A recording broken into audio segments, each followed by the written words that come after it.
Welcome to a brand new wave, drowning out the noise that's tame.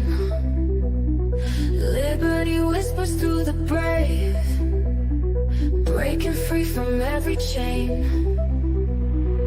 Nullify the rules they crave, crypto beats that pave the way. Anarchy with minds that's safe, algorithms new dawn today.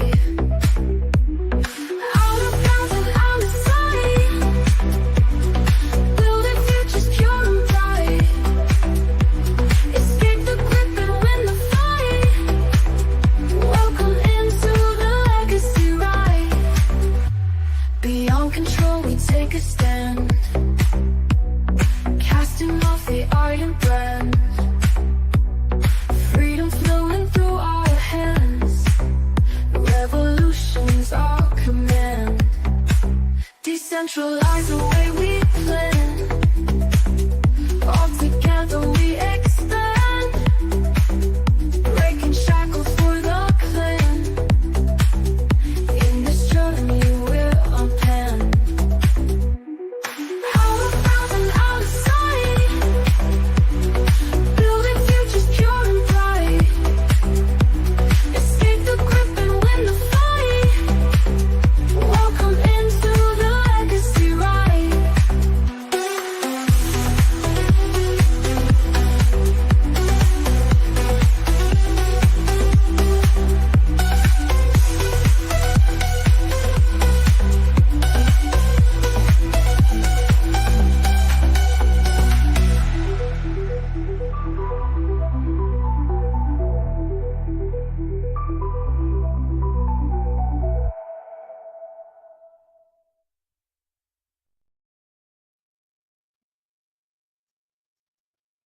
I can't see him.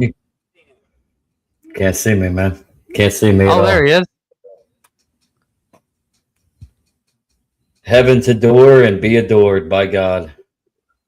He's given himself to God, and you should too. Yeah. So welcome in, everybody. Nobody's here live yet. So that means that you can take your shirt off there, Andrew. Chicken tendies. That's right. Welcome You can in, see where our everybody. loyalties lie. Yeah. You're supposed to be abstinent from meat, but whatever. I don't blame you. But welcome in, everybody, to the Legacy Right. Another edition of Silver Linings, the 10th episode of season 3. And we got Andrew Joseph in all of his bald proudness. And you have Very me. proud. And I haven't done this in a while, but I am the legacy of Jennifer Kaiser. I am Zach Kaiser. You may call me Augustine. That is my namesake, because I think so much that I want to rest. And I want to rest so much, and I want to have so much time that I even wrote a book that gives you the inspiration on the emphasis of what time really means when you have endless time in eternity. Good book, by the way. It's called City of God. If you want to know what my namesake is, Google Andrew Joseph IRS. Actually, what are you talking about? Google, this isn't going to get us canceled before we're even big, is it? Well, you know, go ahead and talk. It'll get canceled, but not in the way you're expecting. Was this like some guy that went postal at an IRS facility or something? What are you talking about? No, it just went on a nice little flight. He's a Sky King before Sky King was a thing. Check out that episode. It was a good episode. Oh, so was that when...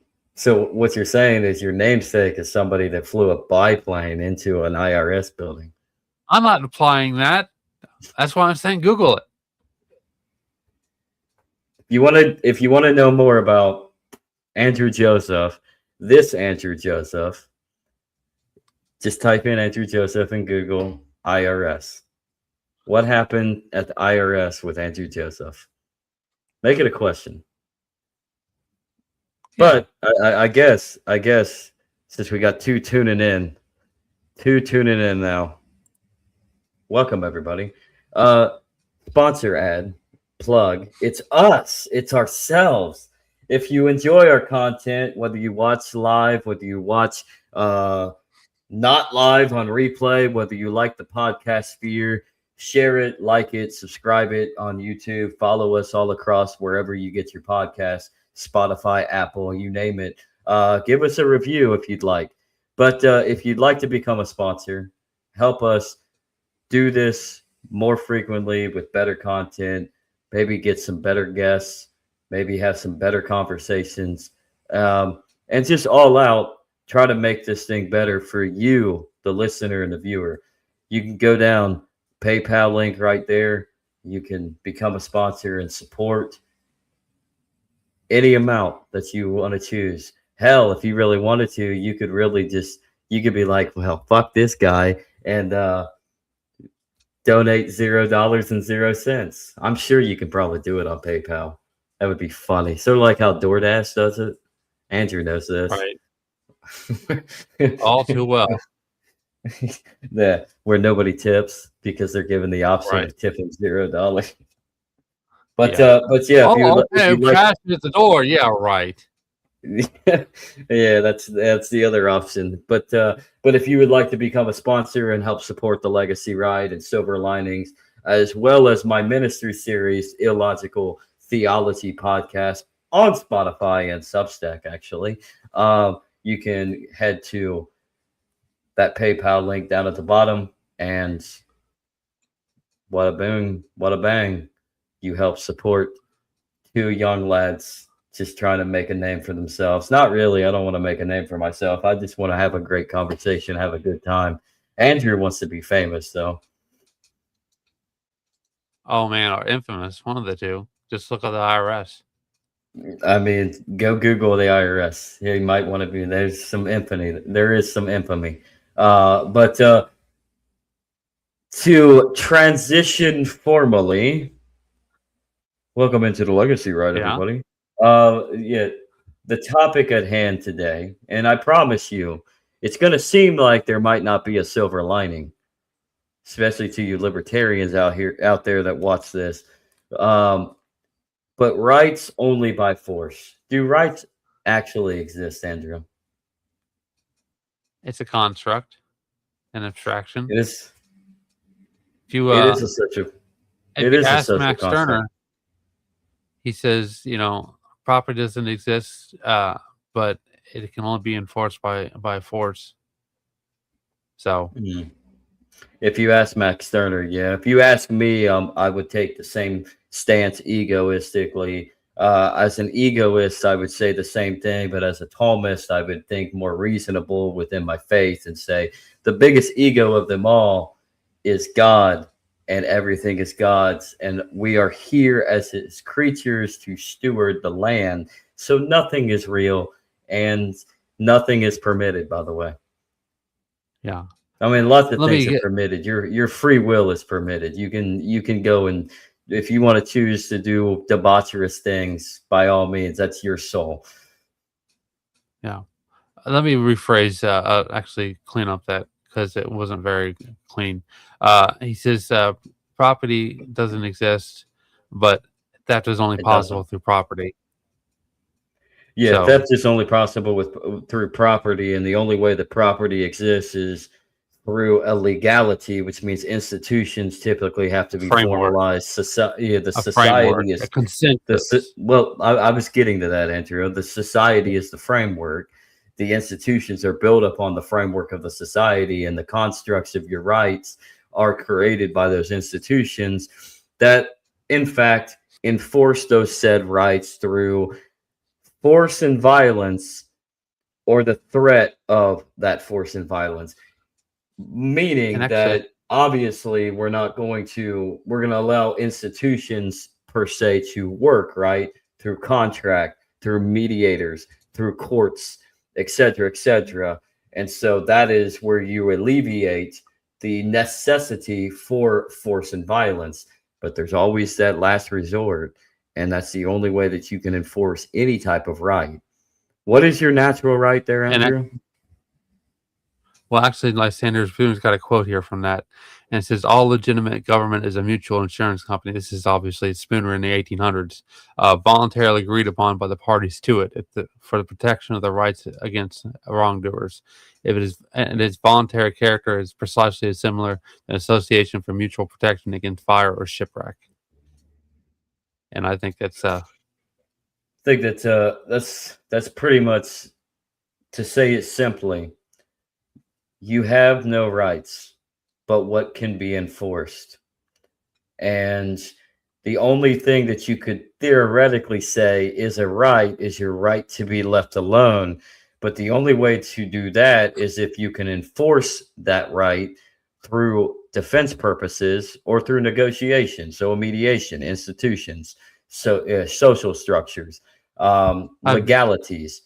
And so, with that being the case, if that is the case, then realistically, your only right is to defend yourself. And if you really want to constantly defend yourself over and over again, uh, yay, anarchy. Woo! and a good way to look at this in the Enneagram perspective is, rights are inherent because they're encodified in type 6, the law, right? And so you had to split that down the middle. There's chiefs on one end, which is, the really rigid, type 5. And then you have the Indians on the other, which is, sporadic, chaotic type 7. There's ADHD versus, consistency. And I would prefer to have some consistency. I would yeah, prefer that people, in my opinion, get the fallacy, like libertarians, right? Libertarians and ANCAPs and like get the fallacy of what you think judges is and what you think your interpretation of what Romans 13 means, and get that out of your brain for real, and understand what Romans 13 is really speaking of, what Paul is really speaking about, and then understand what exactly the society was in the land of Canaan during the days of the judges for the Israelites. Do you really want to do as you please? Like, really? Like, everything is based, like everything that you try to enforce and protect and do, and like it's based in a relative. Like, do you really want moral relativity? Because if you want a moral relative society, which is basically where we're at now, because we are in a state of lawlessness, anarchy, because that's how your government operates. Your government makes laws that infringes upon individuals that are law abiding, putting them in a state of fear and allowing criminals to run wild because they're laws that cannot be enforced. Meanwhile, they enforce laws that are minuscule on the books that they have added as a revenue builder for themselves. So effectively, you have law-abiding citizens caught in between a chaotic anarchical state, let's call it anarcho-tyranny, between a lawless government of a mafia that is extorting you under the threat of duress and violence, and criminals that run amok anyways because nobody is really enforcing anything. And when they do enforce it, it's a little too late. And that's just how society's set up anyways. Like, how can you enforce a crime by preventing it when in reality you can only investigate it and then find who the perpetrator is? That's reality. You want to be in a society that prevents it? You want to live in a totalitarian surveillance state, technocratic, with Neuralinks all over the place and Palantir running everything? and this kind of feeds into something I was talking about on X a little while ago, comparing the Soviet Union to the United States, right? Uh, Both of them, are rigid laws. Both of them have a law structure, right? And Type 6 is really driven by, reducing risk by, creating structures through the law. That's how they operate. In the Yeah. Soviet Union, there were more chiefs than Indians, and so because they were so rigid, they couldn't adapt, and that's why their system failed. In the United States, we're more Indian than chief. You can tell, like back, during the 1990s and stuff like that. Like with Waco, they were talking about how there's only so many police officers here. There's so many Indians. There's so many people. We have to intimidate them so that they stay in line. You can see that in today's society, the cost of that mind frame, and the fact that we have so many prisons, and it costs so much to keep people in prison because they're so out of line and they're so chaotic. They're so enthusiastic. They're such party people. Drugs and alcohol and all that and stuff like that. Stuff that really isn't that big a deal in the bigger picture of things. I mean, it's a big deal. It is a big a deal for your soul, but yeah, I get what you're saying. Yeah, what I'm saying is, they make it more of an issue than they instigate it, and they give momentum to it by reacting to it. But anyways, the way that our system operates is we have to pay more in taxes, which means, there's the freedom to do things, but the gap between our ability to pay for it and the ability for it to continually to exist is leading us to the same kind of destruction that happened in the Soviet Union. It's just in the opposite direction. And that's lawlessness. Yeah. That's lawlessness creating more lawlessness. That's chaos. It's a nice idea in theory, but it doesn't work in practice. Either way, it's gonna fail. Type 6 is destined to fail in that way. It's a projection, and it doesn't match reality. It's divergence. Speaking of lawlessness and injustice, and how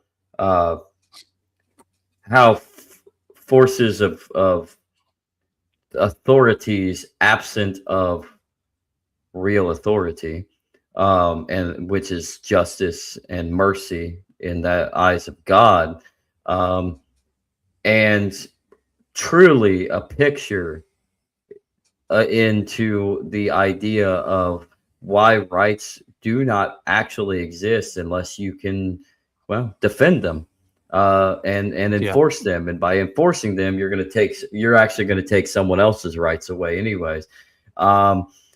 You have a video there, Andrew, and you said Soviet Union, but I think these guys are more brutal.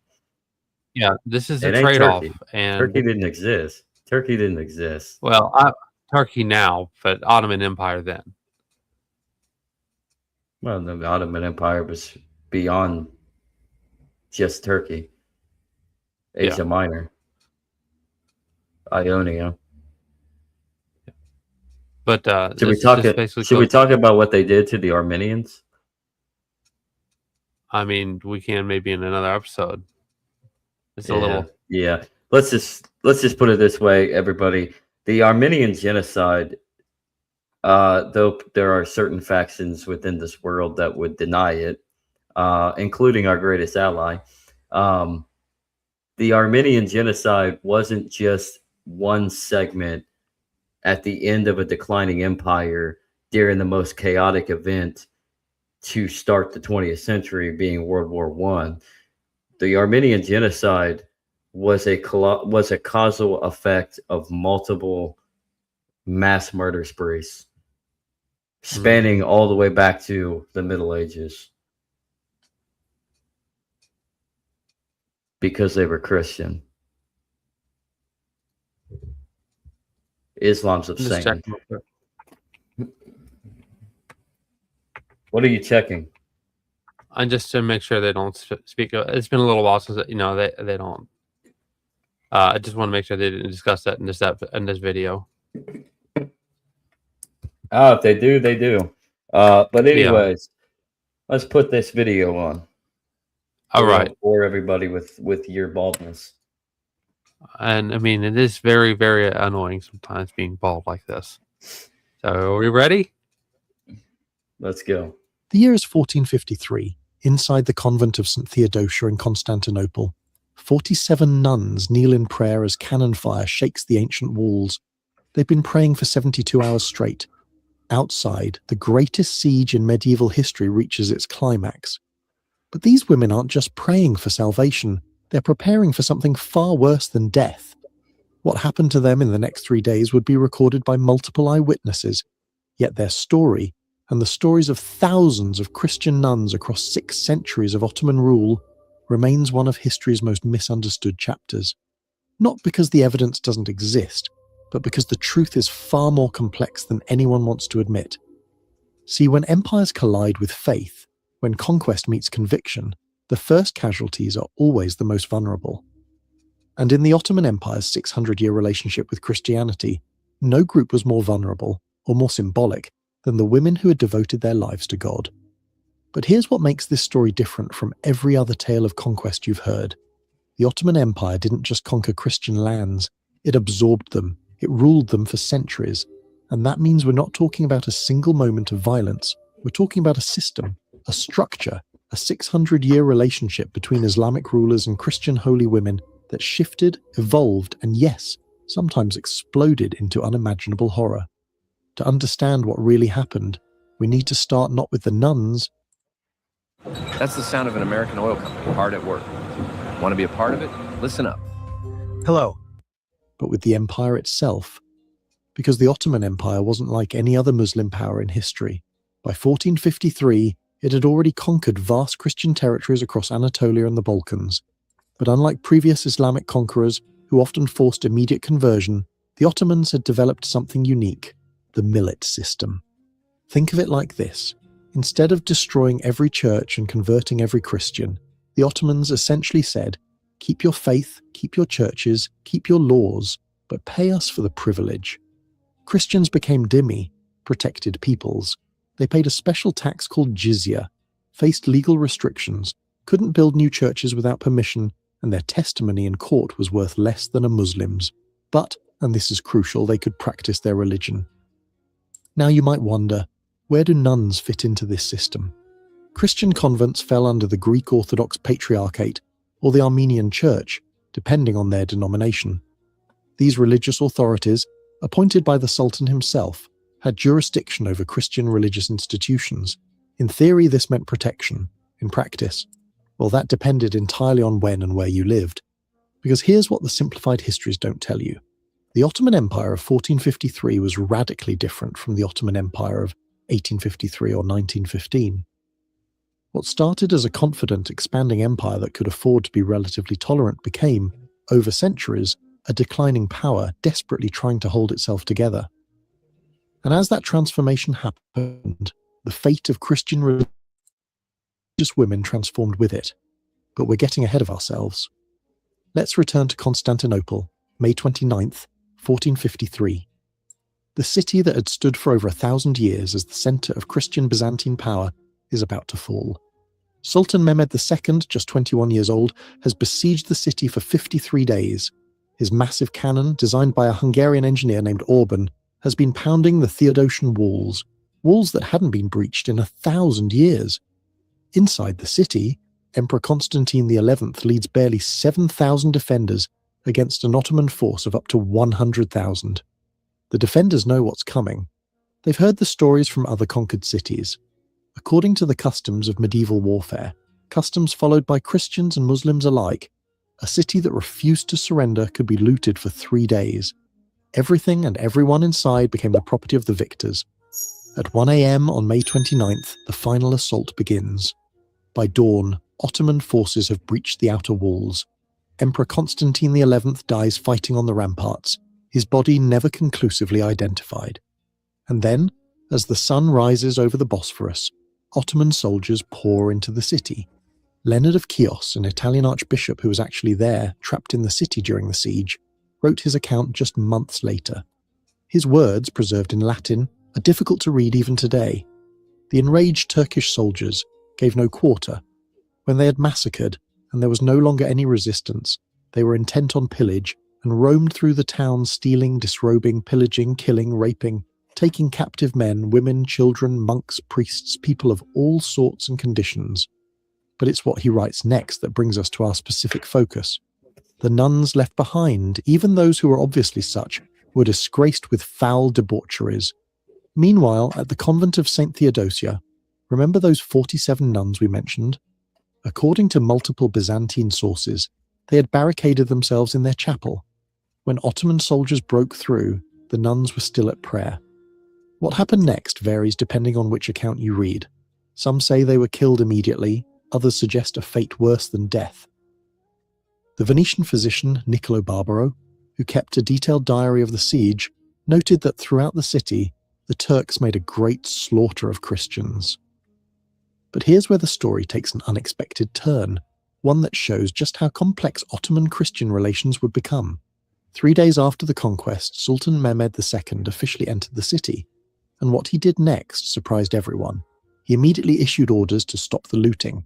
He went to the Hagia Sophia, yes, but he also summoned the surviving Greek Orthodox clergy. Within weeks, he had appointed a new patriarch, Gennadius Scalarius, and granted him a firman, an imperial decree, guaranteeing the Orthodox Church's right to exist under Ottoman rule.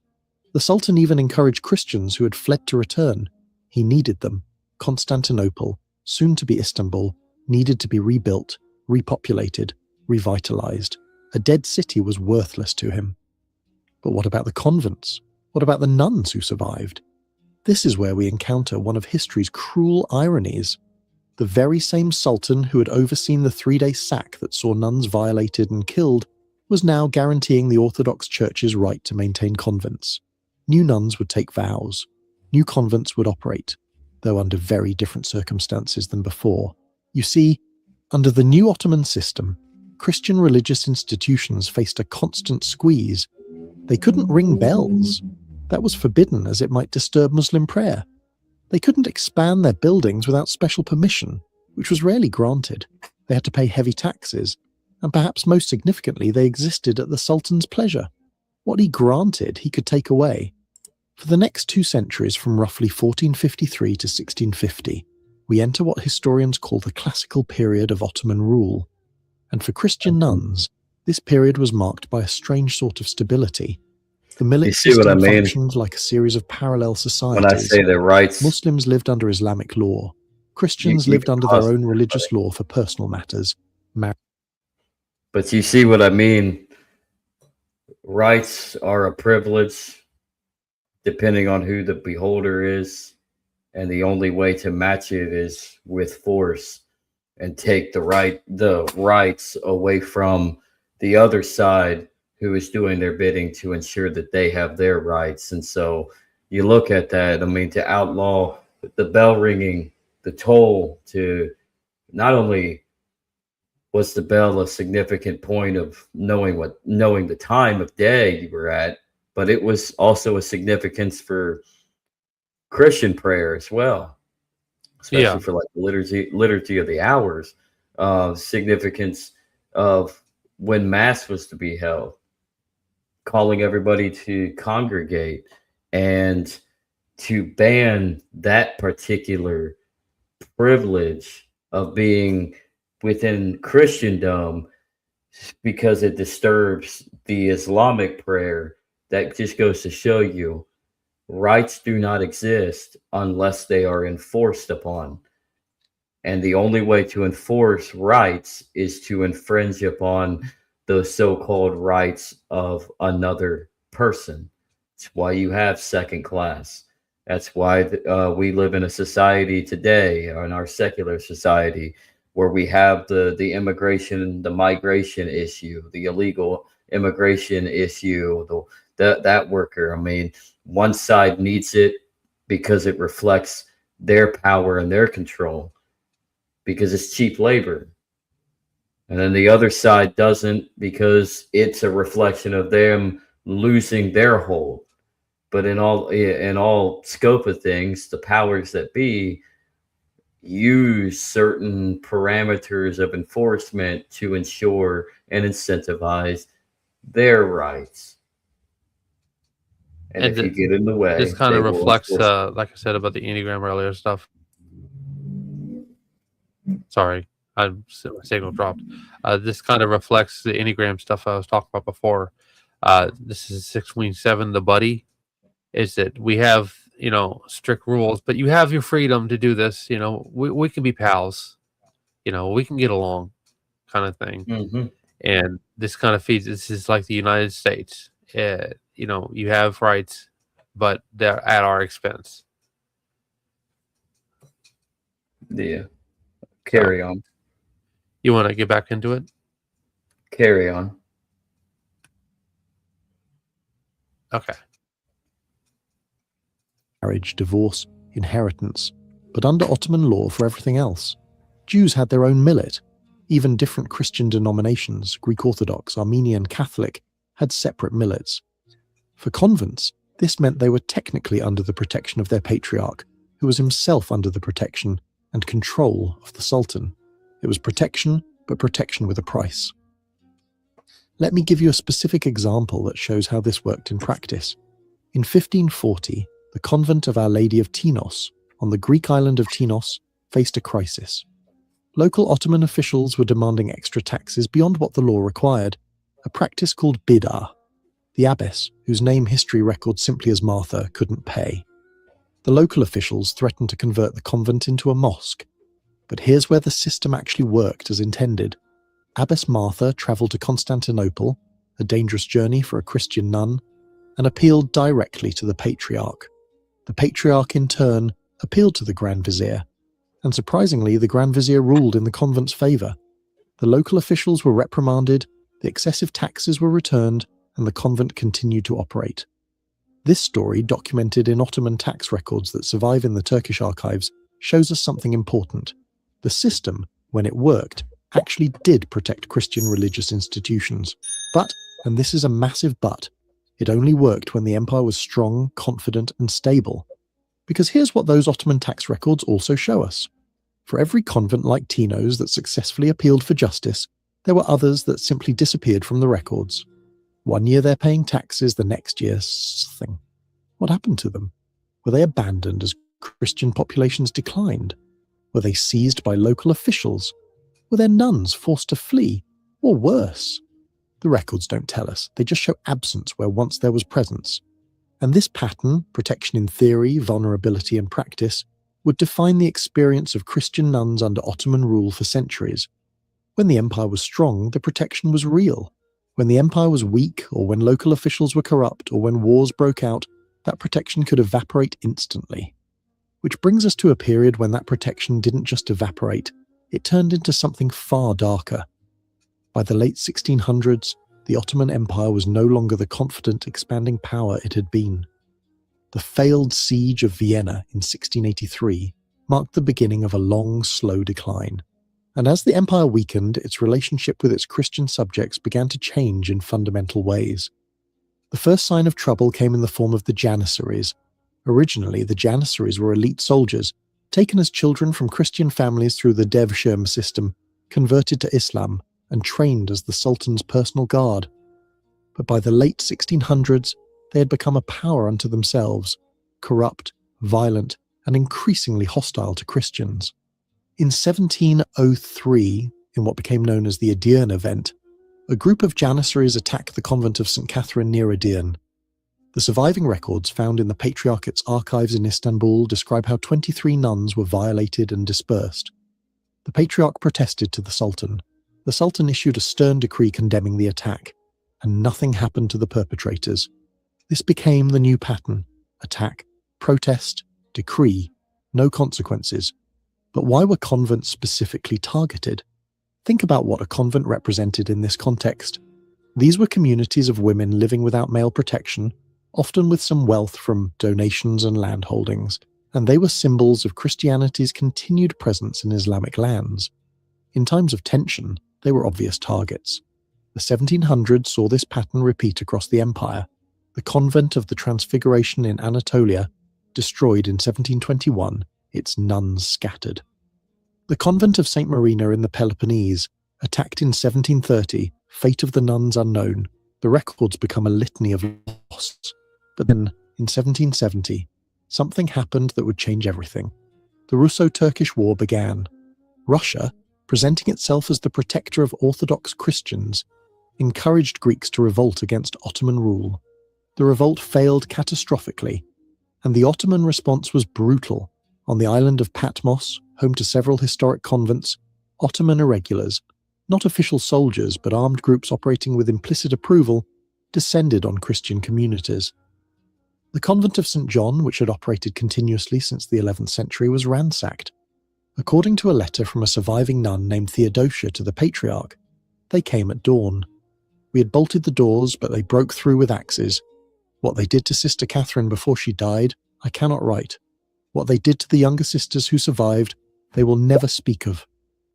This letter, preserved in the Patriarchate's archives, is one of the few first-person accounts we have from a nun who survived such an attack. Most survivors never spoke of what happened to them. In a culture where virginity was essential to a nun's spiritual status, rape was not just a physical violation, it was a spiritual destruction. By 1821, the Ottoman Empire faced its greatest internal challenge yet, the Greek War of Independence.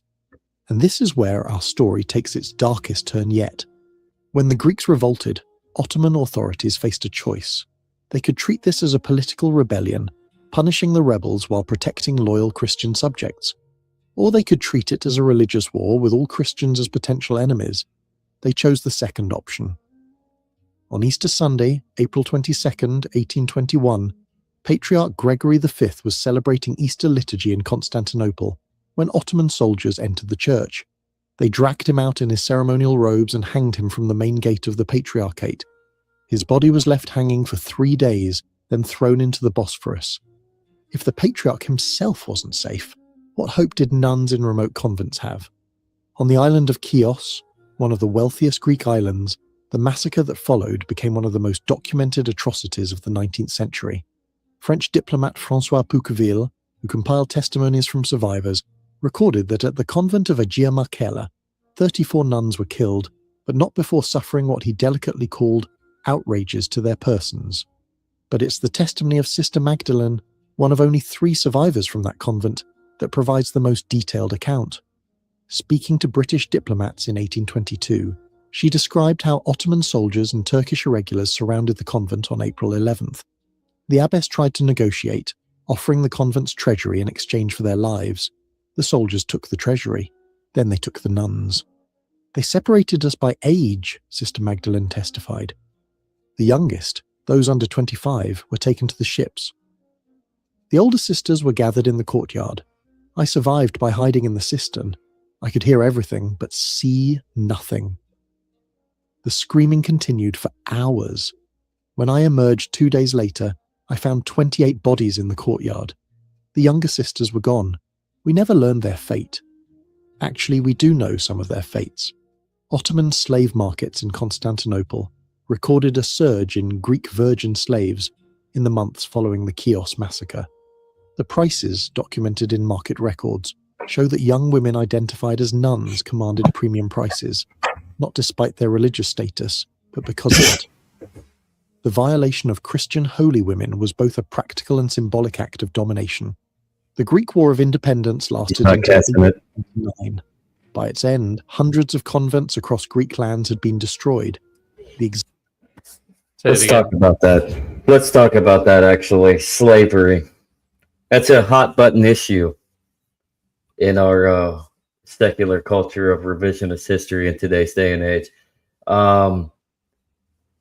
Wild, isn't it?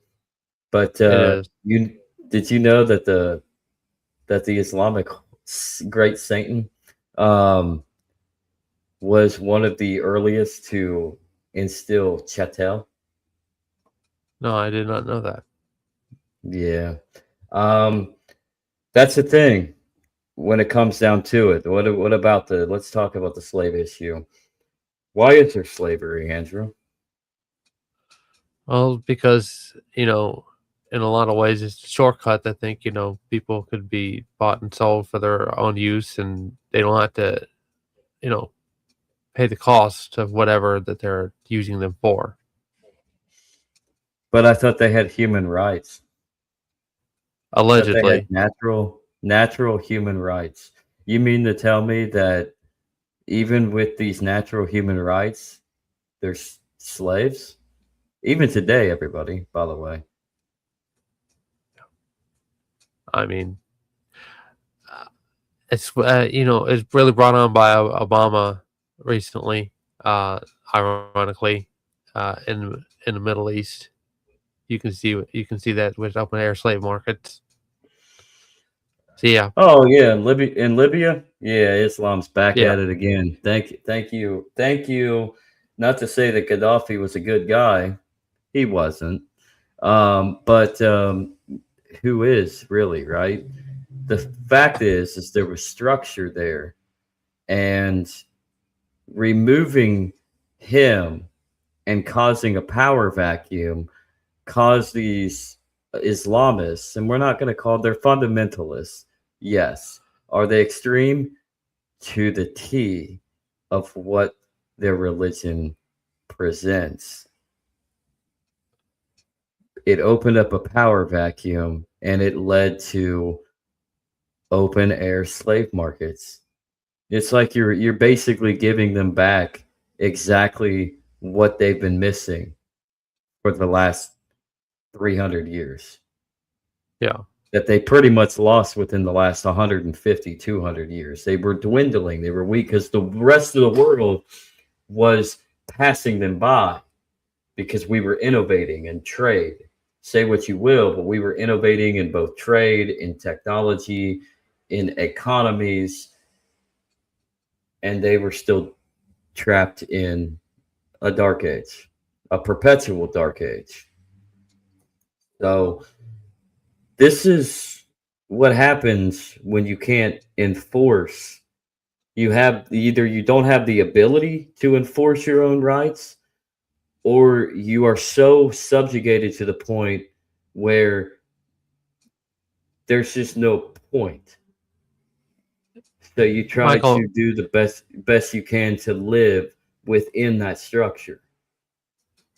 And Michael Malice inevitably, called it out this way. He said, if there's not a competition in speech, there's a competition in violence, and competition in speech is a really good thing in theory, but as you can see here, it doesn't work in practice.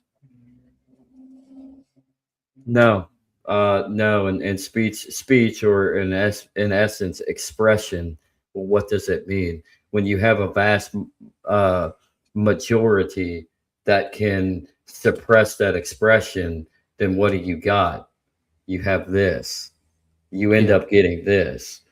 But when you do have that competition, not to say like, is there really free speech, Andrew? It depends on who you're speaking to. No. See, there's no free speech. I just removed him. See, I don't have to listen to him. Nobody actually has free speech, but there is what he just presented, what Andrew just presented, that Michael Malice once said. We need competition.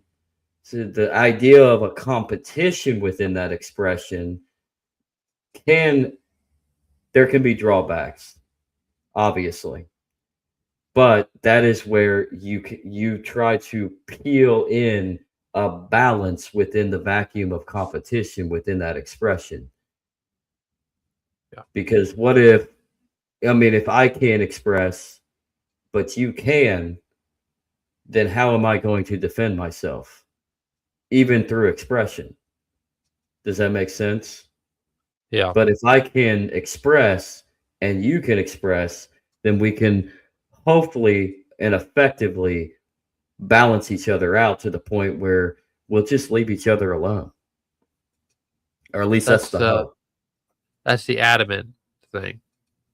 I Mhm. think a lot of people would just want one piece and be left alone, but you know, in reality, it's a lot more difficult to achieve and pull off. It It is. takes a lot of focused effort to It have that is. neutrality. But I think there is a general way that we can do that. And I think we have to start thinking smaller rather than larger. We have to start thinking community oriented, gathered from ourselves to our families to our locale within the region. because I don't think it can work on a larger scale, No.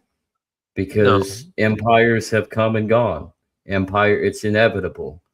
A large centralizing force is always going to take a hold of the power vacuum that it has survived, so that it can use the authority that it has gained, that is not true anyways. It's not real authority. But what are you going to do to stop them? Fight them? Yeah, it's always about waiting them out. But sometimes you can't wait them out because you eventually pass away. I mean, the funny thing is, I forget what Sirat is, but it's in the Quran. And like one of the major elements, and many of these fundamentalists, they live by it. Fight the unbeliever, fight the polytheist until they're all wiped out, pretty much. I'm paraphrasing a little bit, but until they're wiped out. It's okay. I That's what paraphrased you're earlier in looking the at. episode. Yeah, that's what you're looking at. Like, so do you want to constantly fight, or do you want to try to build mechanisms to where we balance out what is real to what is not? Yeah. It's good to have structure and consistency, but it's also good to build something in cooperative competition with each other, so that we're balancing each other out, so we don't necessarily have to always be at odds with one another. And I think that's where we need to come back to a local. Yeah. You want to get back into it real quick? I think how much time we got?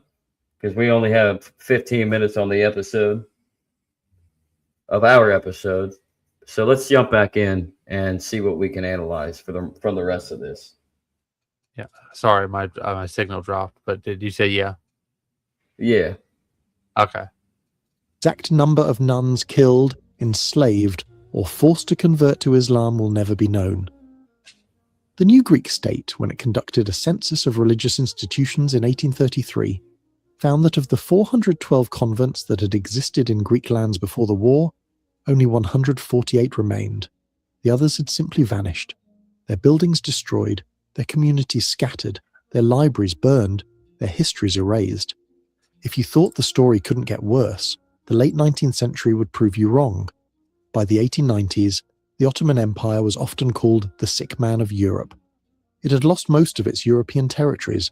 It was deeply in debt to European powers, and Sultan Abdul Hamid II, paranoid and desperate, increasingly saw the empire's Christian minority as not as subjects to be managed, but as existential threats to be eliminated.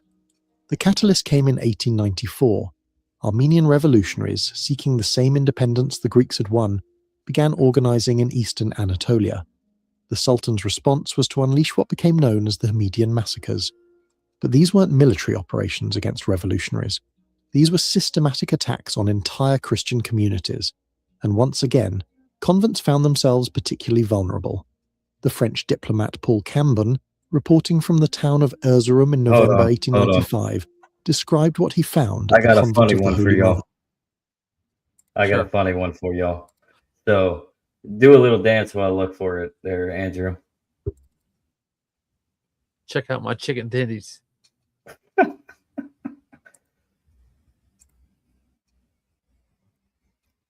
Based China. Yep. You know how it goes. So, Easy come, easy let me- go. Go flowing through the Since- air like a swinging a man on a rope. Since we're on the see, this is a silver lining here, everybody. Perhaps the silver lining of this episode is we're talking about how rights are only by force. So in a sick, debaucherous society, this wouldn't happen. Not to say that I would want to live in China society, but I mean this kind of might be what we were told America is supposed to be. But in reality, I mean, have you seen what June is like anymore? I mean, I don't think it's too much to say that it's a justified thing. I'm just gonna say it. I honestly, I hope this is real. I really do, actually, because this is justice. Even if it is China, 3 convicted child sex offenders executed at China as China signals zero tolerance. We need that. We need this, America. We really, really do. We need justice. In order to understand mercy, you need to live in a society that fulfills justice. And if you're not fulfilling justice, then how do you have mercy? And quite frankly, we could start with the entirety of Washington. Day of the rope. I mean, so this is to President Xi Jinping. I support you. I support you, and I want you to send the rope. And at this rate, I honestly don't care. Invade this shithole country. Invade Washington. And do what you got to do. It is the District of Columbia, and we are property of the District of Columbia. You're technically freeing us. Technically speaking, yes. And if you really want to, go ahead and give dear leader a phone call. He's a little sad that he's missing out on the action in Iran. Give him that old college try. Well, okay, let's get back to the video before we get pulled off of YouTube. Like and subscribe, everybody. But it is a charnel house. In the chapel, we counted 43 bodies, all women, all in religious dress. The altar had been deliberately defiled. The youngest victim appeared to be no more than 14, still clutching her prayer book. The eldest, the abbess we were told, had been crucified against the iconostasis. The survivors, there were 4 who had hidden in the crypt, were in no state to provide testimony. They had not spoken since the attack 5 days prior. What made the Hamidian massacres particularly horrific was their official nature. These weren't rogue soldiers or angry mobs, though both participated. These were organized operations, often beginning with the same pattern. Muslim clerics would declare jihad from the minarets. Crowds would gather, and then, with the participation or deliberate non-intervention of local authorities, the killing would begin. Johannes Lepsius, a German missionary who conducted one of the most thorough contemporary investigations, documented attacks on 17 convents during the 1894 to 1896 period. His report, published in Germany as Armenia and Europe, includes this testimony from Sister Sarah, a survivor from the convent of St. Tripsheim near Van. They came after Friday prayers. First the Kurdish irregulars, then the soldiers, then the mob. Mother Superior tried to invoke the protection laws, showing them our tax receipts, our official recognition from the Patriarchate. The commander tore the documents and said, "There is no law but the sword today." They gave us 1 hour to convert to Islam. When we refused, they began with the youngest sisters. They made us watch. Sister Anna, only 16, lasted 3 hours before she died. By nightfall, I was one of 4 still alive from 37. They left us alive to tell others what happens to those who refuse Islam. The European powers protested. They sent diplomatic notes. They threatened intervention. And Sultan Abdul Hamid II would issue reforms, make promises, and then the massacres would continue in a different province. Between 1894 and 1896, historians estimate between 100,000 and 300,000 Armenian Christians were killed. The number of nuns among them was never officially counted, but based on the number of convents destroyed, at least 43 according to Armenian Patriarchate records, it was certainly in the hundreds, possibly thousands. In 1908, a group of military officers called the Young Turks overthrew Sultan Abdul Hamid II. Initially, Christians celebrated. The Young Turks promised equality, modernization, a constitution that would protect all Ottoman subjects regardless of religion. For a brief moment, it seemed like the nightmare might end. That hope died in 1913 when the most radical faction of the Young Turks, the Committee of Union and Progress Cup, seized power in a coup. Their leaders, Enver Pasha, Talat Pasha and Jamal Pasha, had a different vision for the empire's future, a vision that didn't include Christians. World War I gave them their opportunity. Using the war as cover, claiming that Christians were collaborating with Russia, they launched what historians now recognize as the first modern genocide, the Armenian Genocide of 1915 to 1916. But this wasn't the chaotic violence of previous massacres. This was systematic, bureaucratic, Welcome. efficient. The Cup created the special organization Teshkilat Mahsusa, unit specifically tasked with eliminating Christians. They used the telegraph system to I coordinate blame daylight deportations. savings time. They printed standardized forms for confiscating Christian property. They even had a bureaucratic euphemism for murder, deportation to the interior.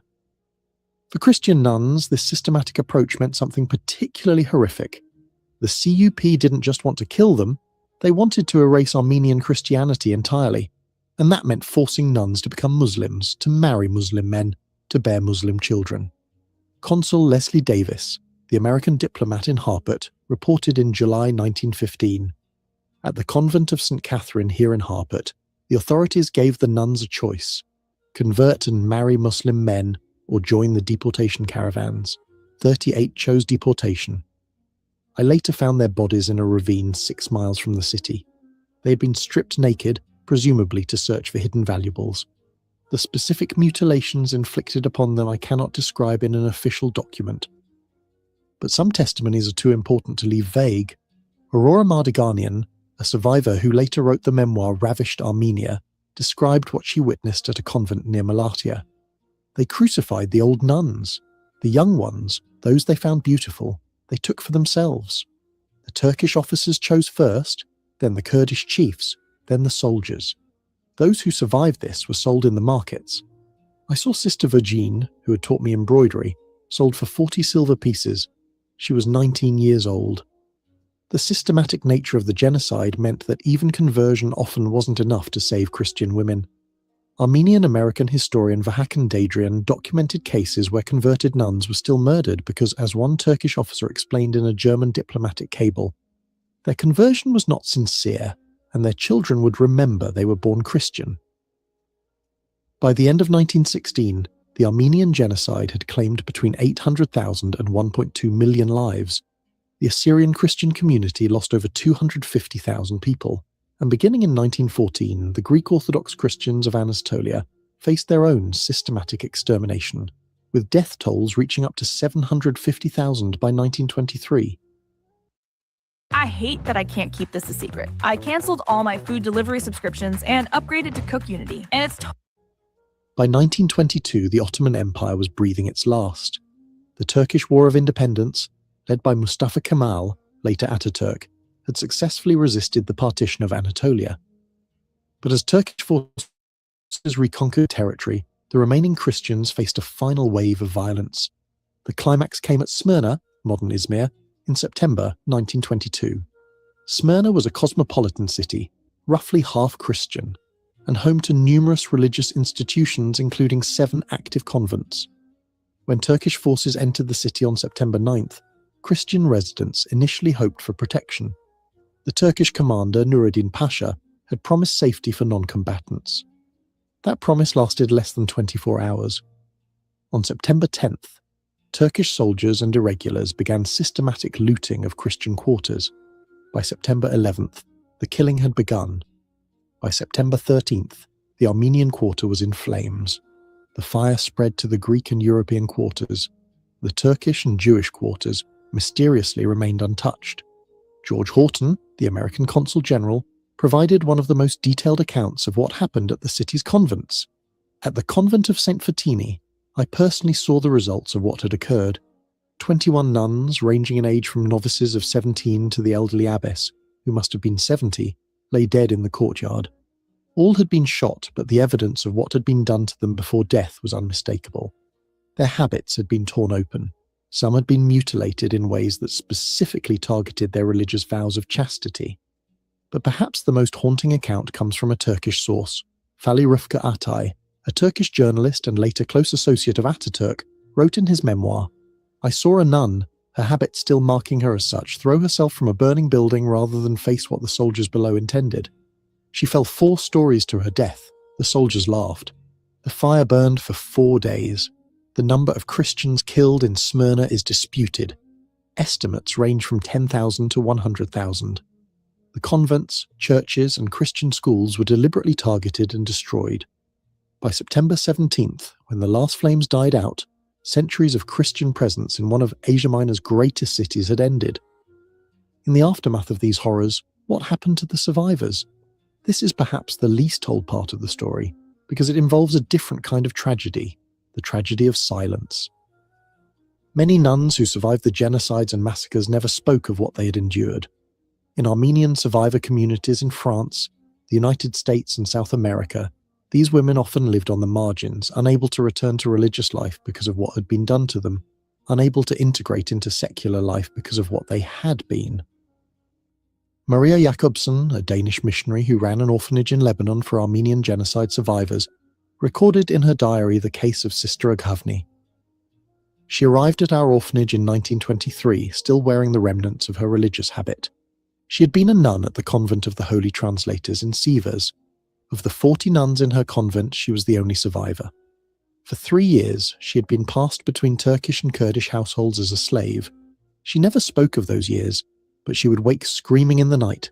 She died in 1925, officially of tuberculosis, but I believe she died of a broken soul. The systematic nature of the violence against nuns created a particular form of collective trauma. These weren't random acts of violence. They were deliberate attempts to destroy the spiritual heart of Christian communities. A violated nun represented not just an individual tragedy, but a communal catastrophe, a breaking of the sacred that could never be fully healed. Some survivors did testify, particularly during the post-war trials in Constantinople, in 1919 to 1920. Sister Hypsime Darbinian, who survived the deportations from Erzurum, testified, "They knew who we were. Our habits made us visible. That was the point. They wanted everyone to see that even God could not protect us." When they did what they did to Mother Superior in the town square, William. making all Christians watch, the message was clear. Your faith is Yeah. powerless against our will. But most survivors remained silent.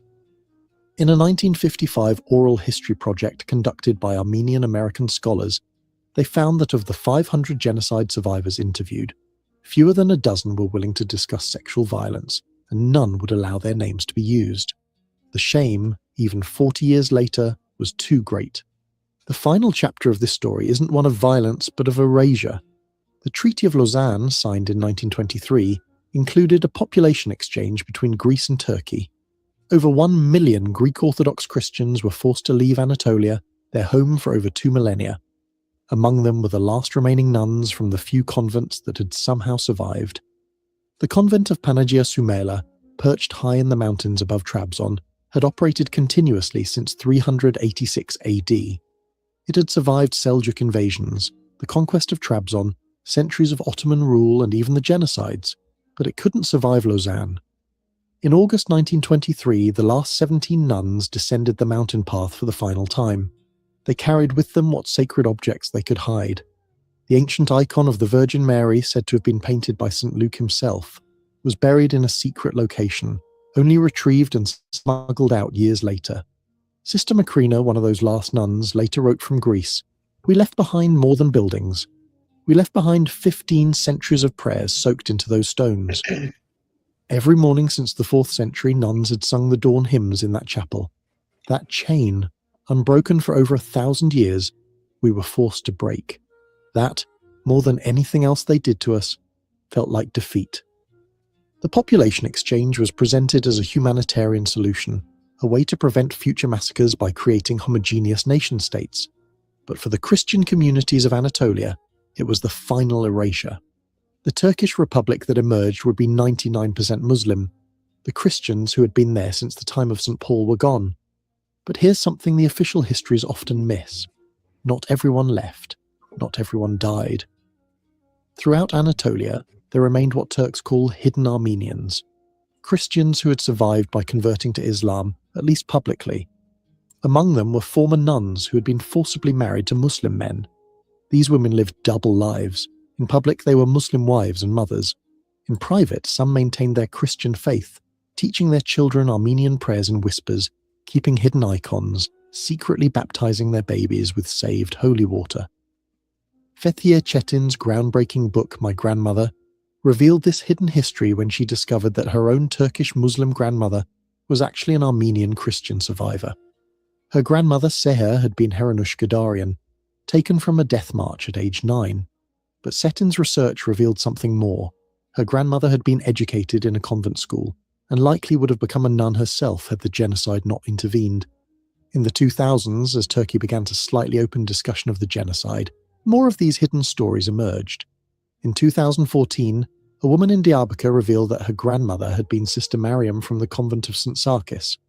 Forced to marry a Turkish officer at age 15, she had lived as Fatima for 70 years, but had secretly maintained her vows, never consummating the marriage after bearing one child, praying the Christian offices in silence every day until her death in 1987. How many such women were there? We'll never know. The silence was too complete, the fear too deep, the shame too overwhelming. Today, in what was once the heartland of Eastern Christianity, only a handful of functioning convents remain in Turkey. The convent of the Virgin Mary in Mardin still has 4 nuns. The monastery of Mor Gabriel, dating to 397 AD, maintains a small community. In Istanbul, a few Greek Orthodox convents continue, shadows of their former selves. But the physical absence of convents across Anatolia speaks louder than any historical account. In the city of Ani, once known as the City of 1001 Churches, the ruins stand empty. The convent of Kusanats, which housed a famous scriptorum where nuns illuminated manuscripts, is now roofless, its frescoes fading.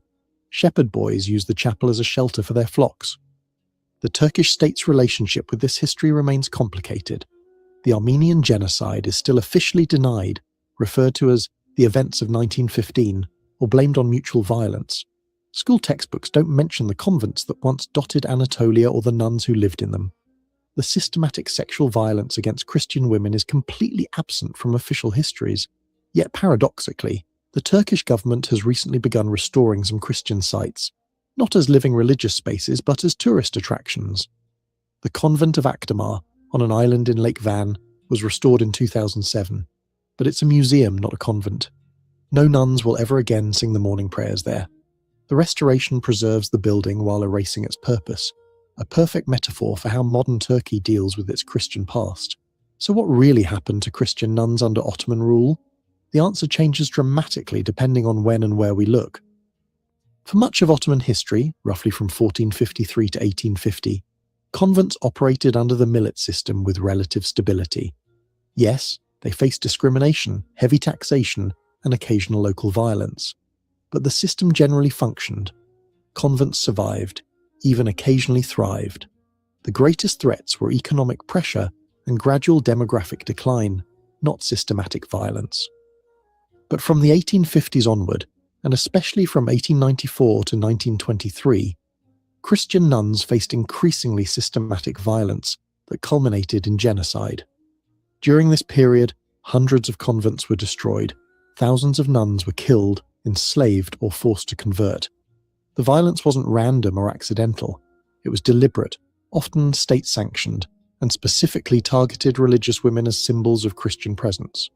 The documented evidence from diplomatic archives, survivor testimonies, Ottoman records, and contemporary accounts proves beyond doubt that massive atrocities occurred. The Hamidian massacres, the Armenian genocide, the Greek and Assyrian genocides, these happened. They're not myths or exaggerations. The systematic use of sexual violence as a weapon of genocide is extensively documented. What the evidence doesn't support is the idea that such systematic violence was constant throughout Ottoman history, or that there was some empire-wide policy specifically targeting nuns for 600 years. The reality is more complex. Long periods of difficult but sustainable coexistence, punctuated by explosions of extreme violence, culminating in genocide. Perhaps the last word should go to Sister Sepuhi Mushian, one of the last survivors of the genocide era, who died in 1998 at age 102. Whoa. What's that? I just built a budgeting app in Base 44. Guys, In a 1995 interview, she said, And that "People is always want to know what wow. they did to us." We can end it there, Andrew. It's got 3 minutes Nah. left. No, that 3 minutes. I think we can end it. That's heartbreaking enough.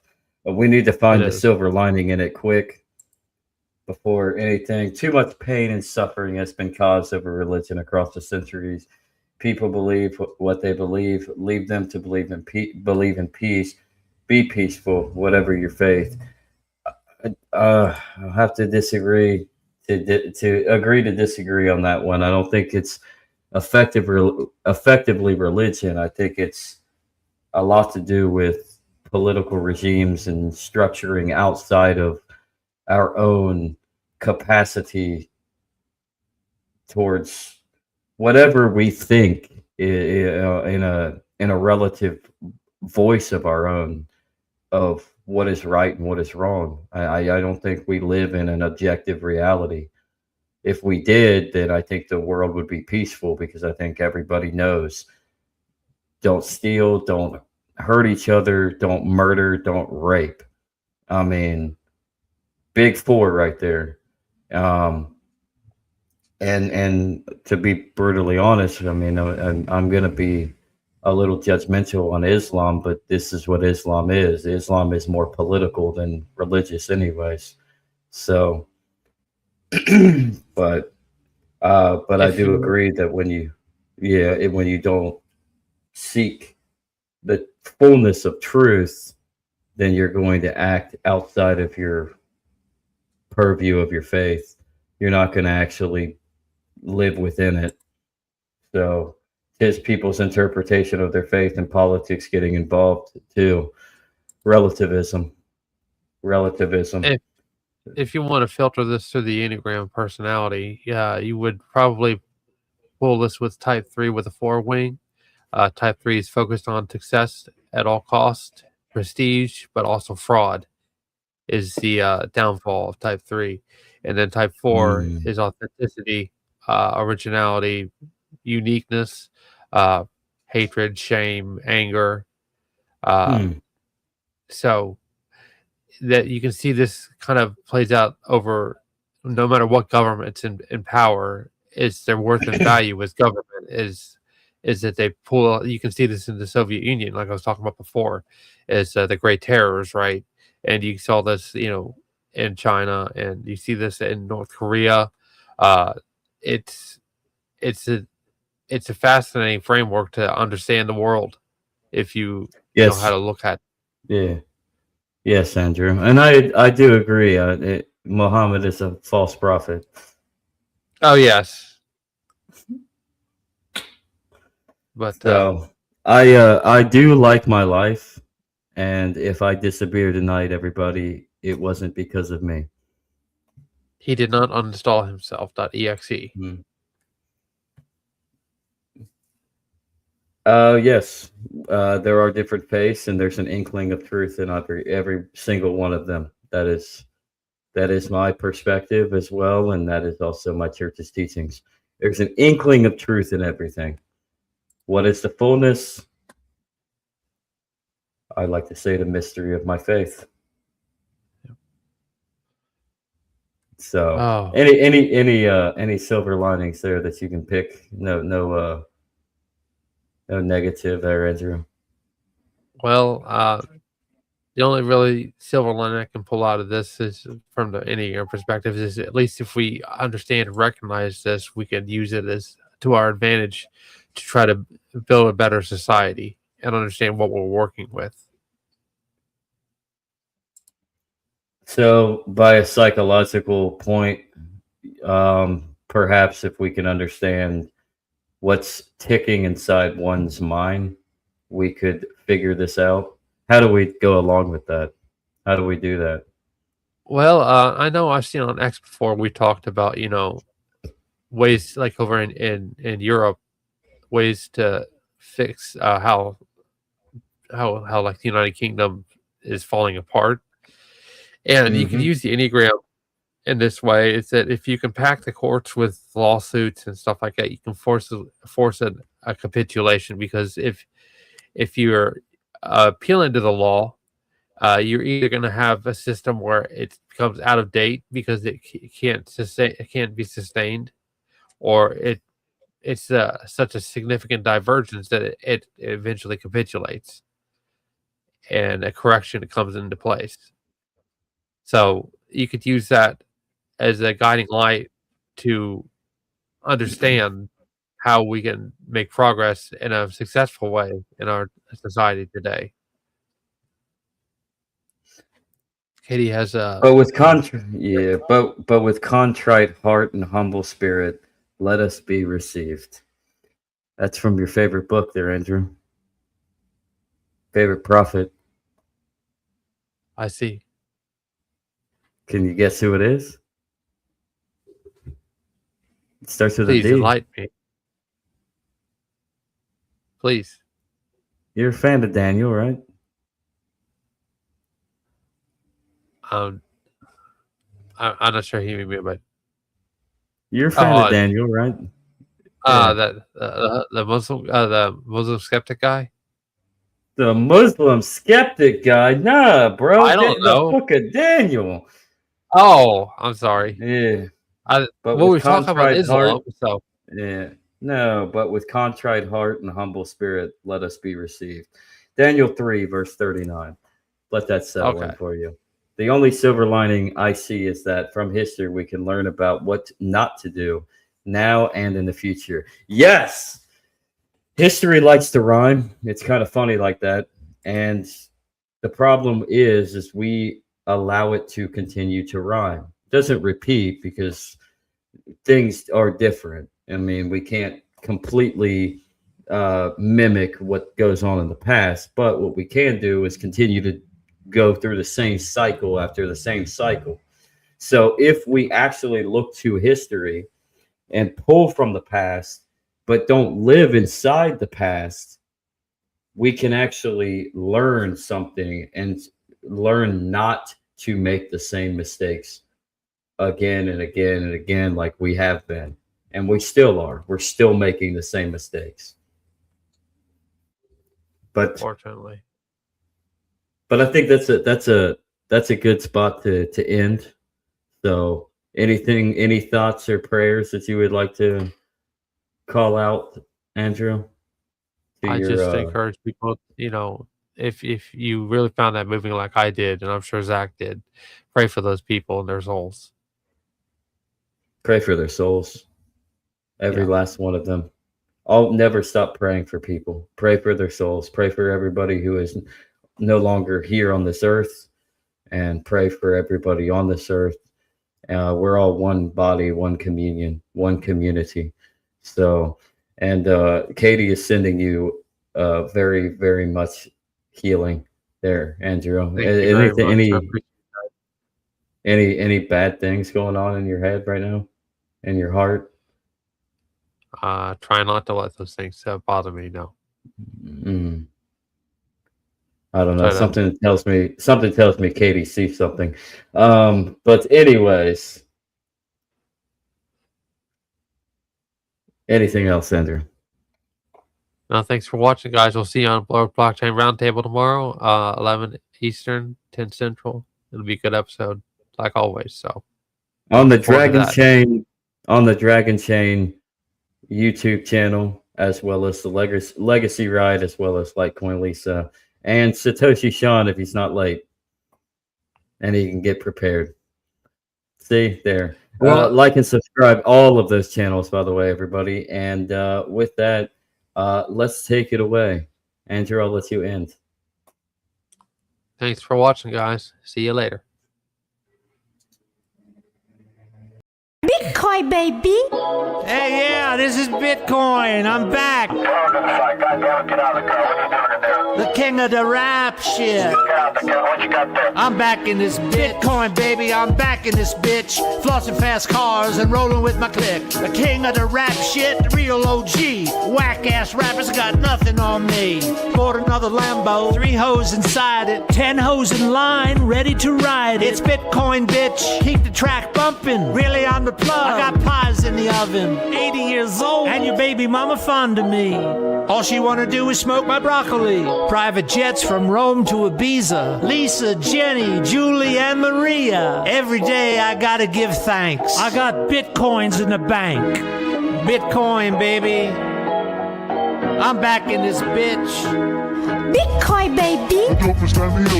Oh. I'm a bad motherfucker. Bitcoin, baby. The king of the rap shit. I'm back in this bitch. Axe your grandmother. Verse 2, coming with the gin and the juice. Call me a drag, spit flame in the booth. I'm hot, like a thermos full of coffee. So hot, can't get the hose off me. It's true, I got the weed card and shit. I'm smoking like a motherfucking chimney, kid. Bitches love me, my shit's never whack. Tell these motherfuckers, Bitcoin's back. Bitcoin, baby. I'm a bad motherfucker.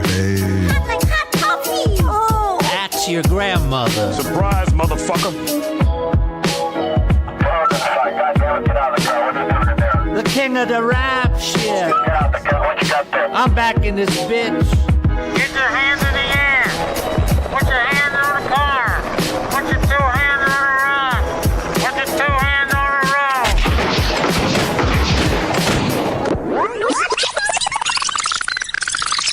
Bitcoin, baby.